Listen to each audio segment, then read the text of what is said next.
Didiscuss ko sa inyo yung tinatawag na alignment ng gulong at yung camber ng gulong. Hello mga paps, I'm Kuya Shane, at sa mga new car owner dyan or new driver, kung sakaling napapansin ninyo yung gulong ninyo ay hindi pantay ang upod ng gulong. Pwedeng upod yung kabilang side, pero yung kabila eh hindi, or may mga nai-experience kayo na habang tumatakbo kayo, pwedeng pumapaling pa kanan yung manubela ninyo or yung mismong sasakyan ninyo ang pumapaling pa kaliwa pero nakapantay yung manubela. So dito napapasok yung alignment tsaka yung camber. Okay, so yung alignment, ito yung pagpaling ng gulong natin pa kanan or pa kaliwa. Okay, o pwedeng yung isa nakapantay naman pero yung isa nakapaling siya pa kanan or pa kaliwa. So, kailangan siyang i-align. Okay, ipantay. Then, yung camber naman, ito naman yung, kumbaga, yung sa, yung patingala ng gulong. Okay? Kumbaga, yung pwedeng nakapapasok siya or palabas. Okay? So, yun naman yung idea with regards camber. So, normally, sa alignment, ang ginagawa dyan, ang ina-adjust lang is yung tie rod. Okay?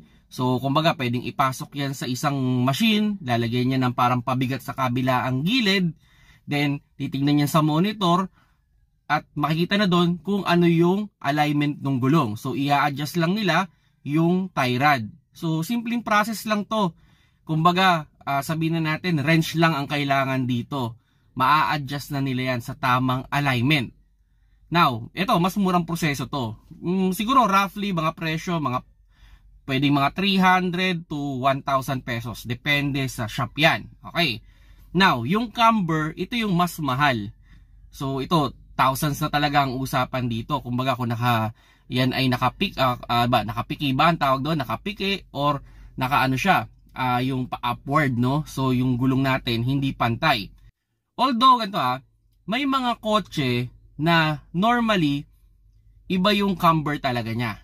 Kumbaga, yung iba parang nakapalabas yung ilalim. Kasi ang reason doon, para pag lumiliko yung sasakyan, hindi siya tataob.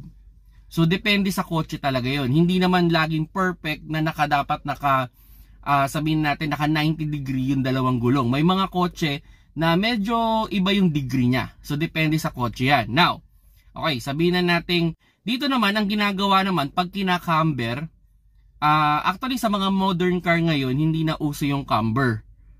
Although, pinipilit nilang i-camber. Kasi yung iba naman, pag may problema sa camber, ang pinapalitan ng iba, yung shock mounting. Ito yung goma na nasa ibabaw ng shock. At pag pinalitan na yon, umu-okay na yung camber ulit.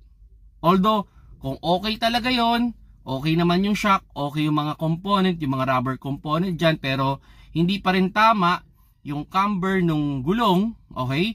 So, doon na ginagawa ng paraan. May mga shock, actually yung pagka-camber, usually nasa shock. May mga shock na pwede siyang i-camber talaga doon. Hindi mo na siya kailangan pilitin. Kumbaga, meron talaga siyang na-a-adjust talaga yung camber ng gulong. May mga shock naman na kinikikilan. Okay? So, kinikikilan siya para makuha yung tamang camber nung gulong.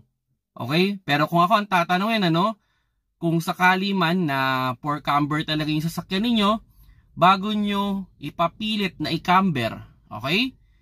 Ipa-check nyo muna yung mga component. Kasi baka dun may problema lang. So once naman na nirepair mo na, halimbawa yung shock mounting, kasi eventually through time, sabihin na natin yung goma na naiipit. So pwedeng numinipis. So, kaya nawawala sa camber. Okay. Pag pinalitan mo naman ng bago yun, uma-align na ulit yung gulong. Okay? So, yun yung pinaka-idea. So, pa-check nyo muna yung mga component, like yung shock mounting, yung mga lower arm, yung mga ball joint dyan, okay, mga tie rod, fix nyo muna lahat bago nyo ipa-camber. Kung kailangan talaga. Pero yun nga, sa akin sa mga modern car ngayon, usually, hindi na masyadong uso yung kinacamber. Kasi halos nakapix na talaga. Once na pinalitan mo na yan, bumabalik na siya doon sa tamang camber. Okay. Now, ano ba yung na-experience, 'di ba? Pag kailangan na ipa-camber o kailangan na ipa-alignment. Kasi actually yung nararamdaman almost the same lang din. Okay, so kumbaga isa sa pinaka-recognizable talaga mapapansin nyo dyan, halimbawa nasa highway kayo, nakapantay naman yung manubela ninyo, pero napapansin ninyo parang pumapaling pa kanan yung sasakyan mo, pumapaling pa kaliwa. Or halimbawa naman, nakapantay yung iyong manubela, mapapansin mo parang kusang umiikot or pumapaling pa kanan yung manubela pag binitawan mo. So isa yon, pwedeng for alignment din yon or pwede rin for camber. Okay? And yon, isa sa mapapansin nyo rin dyan, pag talagang medyo nagamit nyo yung sasakyan, di nyo napansin doon sa pagpaling ng manubela, pagpaling ng sasakyan, yung gulong ninyo. Pwedeng hindi maging pantay yung upod ng inyong gulong. Pwedeng yung isang side, maganda pa yung kanyang spike, pero yung kabilang side, upod na. Okay? So, kung sakali man, kung talagang umabot na doon sa pinakadulo yung upod, palitan nyo na yung gulong ninyo. At tsaka nyo siya ipa-check kung kailangan bang i-camber or kailangan bang ipa-alignment.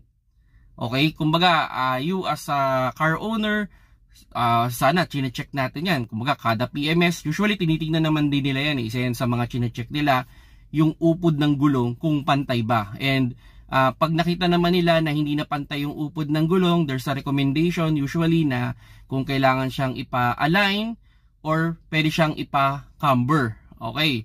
Although sa alignment, kahit walang machine, gumagamit sila ng pise para malaman nila kung naka-align yung gulong. Pero medyo old style yon. Kumbaga kung hindi lang available yung machine. Iba talaga pag yung available yung machine. Kumbaga halimbawa sa mga repair shop yan, makita ninyo, meron dun parang pinapasukan yung sasakyan.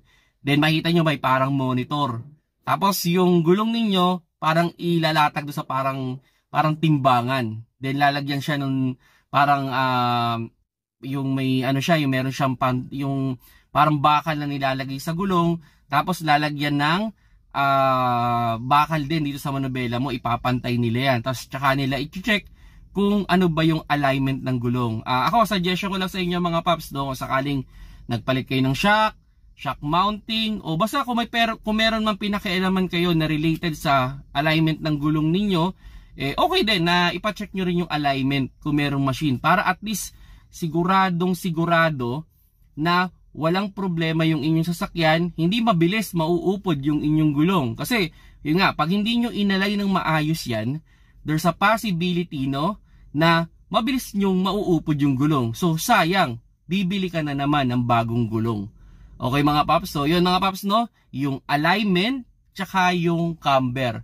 Although, pag pumunta naman kayo sa shop, magsasuggest naman yan kung yan ay for camber or yan ay for alignment. Again, kung magpapacamber kayo, much better na ipacheck nyo muna yung lahat ng component bago nyo ipacamber siya para siguradong o hindi madodoble yung gastos ninyo. So yung mga paps, sana nakakuha kayo ng konting idea with regards camber and alignment. Kung nagustuhan nyo yung video, paki-like na lang mga paps at paki-share din itong video na to, especially sa mga new car owner dyan, new driver na gustong matuto tungkol sa kotse. Again, I'm Kuya Shane. Salamat sa panonood. Keep safe mga paps.